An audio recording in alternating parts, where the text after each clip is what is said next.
अगर मैं आपसे कहूं कि मुझे इन वाले क्वेश्चंस को आपको फैक्टराइज करके दिखाना है तो आप फैक्टराइजेशन बाय कॉमन मेथड और फैक्टराइजेशन बाय रीग्रुपिंग से इन क्वेश्चंस को नहीं कर पाएंगे। तो इन क्वेश्चंस को आप कर पाएंगे factorisation by identities, factorisation using identities. और कल वाले वीडियो में हमने ये तीन आइडेंटिटीज पढ़ी थी, a प्लस बी का whole square is equal to A square plus 2ab plus B square, और a माइनस बी का whole square is equal to A square minus 2ab plus B square, और A square minus B square is equal to A plus B A minus B. इन दोनों identities के question तो हमने part 4 में discuss किए थे। तो आज हम पार्ट 5 में डिस्कस करने वाले हैं इस वाली आइडेंटिटी के क्वेश्चंस, क्योंकि ये जो क्वेश्चंस मैं आपको समझाने वाली हूँ ये हम कॉमन मेथड से या फिर रीग्रुपिंग मेथड से इनको फैक्टराइज नहीं कर सकते। इनको हम फैक्टराइज करेंगे इस आइडेंटिटी की हेल्प से।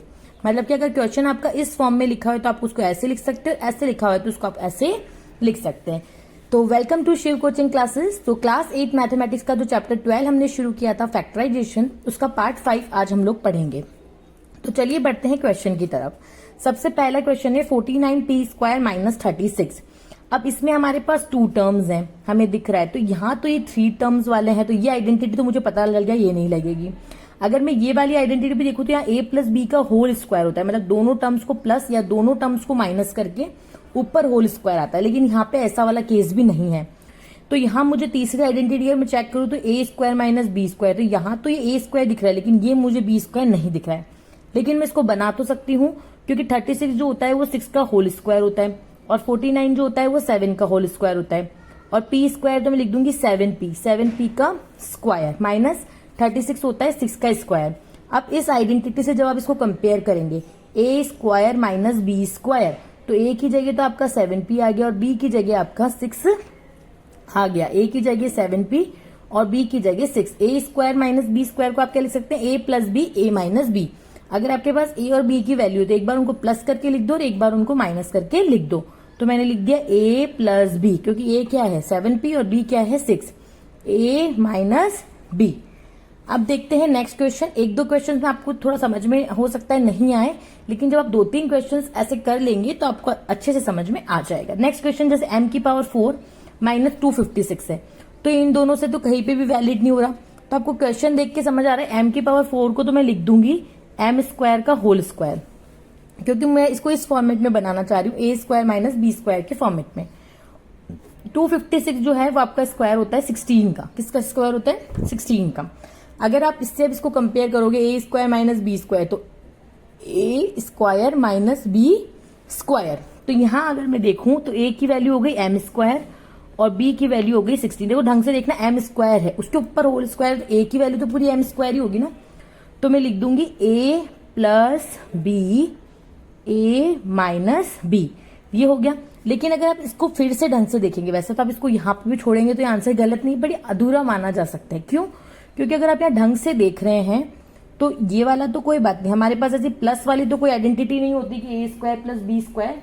ए प्लस बी का होल स्क्वायर होती है, ए स्क्वायर प्लस बी स्क्वायर नहीं होती। ये है ए स्क्वायर माइनस बी स्क्वायर। तो हम 16 को लिखेंगे 4 का होल स्क्वायर, क्योंकि 16 जो है वो 4 का परफेक्ट स्क्वायर है, और ये है आपका एम स्क्वायर।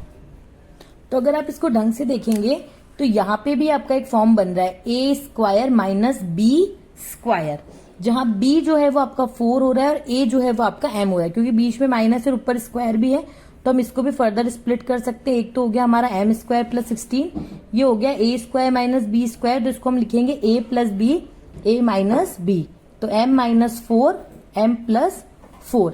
अगर आप इसको देखेंगे तो इसमें आप 4 को, तो जैसे ये फिर से अगर मैं बोलूं कि ये तो प्लस वाला है कोई नहीं, लेकिन इसको बोलूं तो आप 4 को क्या लिख सकते हैं, 4 तो जैसे 2 का स्क्वायर, तो 2 का स्क्वायर लिख देंगे, लेकिन m को क्या लिखेंगे, फिर आपको रूट m लिखना पड़ेगा। क्या लिखना पड़ेगा?